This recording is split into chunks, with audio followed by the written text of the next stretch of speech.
अस्सलामुअलैकुम वरहमतुल्लाहि वबरकातुहू। उम्मीद है आप सब खैरियत से होंगे और दुआ है कि अल्लाह ताला आपको सलामत रखे। प्यारे पाकिस्तानियों, जैसा कि हम जानते हैं कि पाकिस्तानी एक महज़्ज़ब और शाइस्ता कौम है। नवाज शरीफ एक ईमानदार आदमी है, हरीम शाह एक बाहया खातून है, मारवी सरमद एक हसीन व जमील औरत हैं। पाकिस्तानी मीडिया ने कभी झूठ नहीं बोला।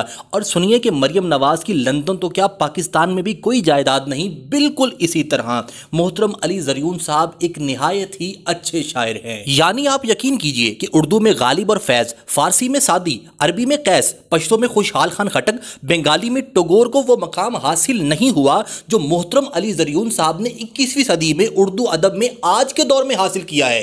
इस अजीम शायर ने ऐसे ऐसे अशार पेश किए बल्कि अवाम के मुंह पे मारे कि उर्दू अदब पर वो एहसाने अजीम कर दिया कि बाद अज़ मर्ग भी गाएगी दुनिया गीत मेरे।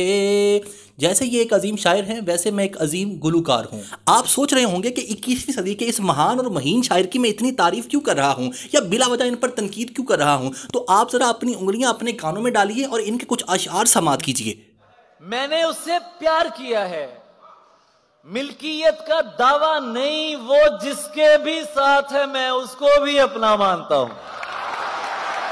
साहिबान अक्ल फ़हम और इल्म दानिश ये बात समझते हैं कि हर शेर का एक शान नज़ूल हुआ करता है, लेकिन इस शेर को सुनने के बाद एक ही बात समझ में आती है कि इस शेर का शान नज़ूल ये है कि शायर को शेर आया हुआ था और उन्होंने कर दिया। मतलब आप शेर पे ज़रा गौर करके तो देखिए कि शायर कहना क्या चाहता है। वो कहता है मैंने उससे प्यार किया है, मिल्कियत का दावा नहीं, वो जिसके भी साथ है मैं उसको भी अपना मानता हूँ। मतलब शायर इस शेर के अंदर अपनी अंदर गैरत की कमी का इजहार कर रहा है और वो बताना चाहता है कि मियाँ साहब की तरह मेरे अंदर भी गैरत की प्लेटलेट्स बहुत ज़्यादा कम है। शायर इस बात का इजहार खुले आम कर रहा है कि शायर को ना करदा या करदा गुनाहों की वजह से ऐसी महबूबा मिली है कि जिसका शायर के साथ साथ किसी और के साथ भी चक्कर है, लेकिन शायर उस पर अपना हक जतलाने से कासिर है, क्योंकि जब वो अपना हक जतलाना चाहता है तो महबूबा के अंदर मारवी सरमद की रूह जाग जाती है और वो आगे से नारा लगाती है मेरा जिस्म मेरी मर्जी। अब शायर तो शायर है, खलीलुर रहमान कमर थोड़ी है जो आगे से बात करता।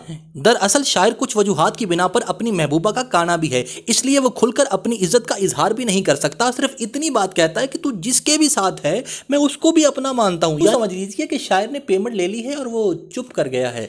मतलब आप कुछ भी कह दें तो ये शेर हो जाता है। और जालिमों, कम से कम इतना तो ख्याल किया करो तुम्हारे शेर कहने के बाद ये किसी ने सुनना भी होता है। ये इस अद्भुत शायर का एक और शेर समात करते हैं जिसमें इन्होंने सुखरवरी की हद ही कर दी। किसने जीन्स करी ममनू, पहनो अच्छी लगती हो। इस शेर के अंदर शायर मसरत इफ्ता पर बराजमान है। यानी महबूबा ने जब शायर से पूछा कि क्या मैं जीन्स पहन सकती हूँ, तो शायर ने एक ही नज़र के अंदर फतावा शामी, आलमगीरी और फतावा रजविया का मुताला करते हुए ये मसला बयान फरमाया कि किसने जीन्स करी है ममनू, और फिर आखिर में इसकी वजह भी बयान की है कि पहनो अच्छी लगती हो। आप यकीन कीजिए कि आज के दौर में अगर गालिब, फैज़, मीर तकी मीर, इकबाल जिंदा होते और वो ये शेर सुन लेते तो कभी जिंदा ना होते। मतलब आप अगर किसी डॉक्टर साहब से कहें कि डॉक्टर साहब मैं दही खा लिया करूं, और डॉक्टर साहब आपसे कहें कि किसने दही करी ममनू, खाओ अच्छी होती है, तो ये डॉक्टर साहब सिर्फ डॉक्टर अच्छे नहीं हैं बल्कि शायर भी अच्छे हैं। और ये भी हो सकता है कि चंद दिनों के बाद ये डॉक्टर साहब आपको क्लिनिक के अलावा मुशायरों में भी नजर आएँ और शेर पढ़कर दाद भी वसूल करते हुए दिखाई दें। आज के दौर में कुछ भी कह देना शेर हो जाता है। अब मैं मज़ीद कुछ नहीं कहूँगा, लेकिन आपसे इतना कहूँगा कि आप मेरे चैनल को सब्सक्राइब ज़रूर कर दें। वस्सलाम।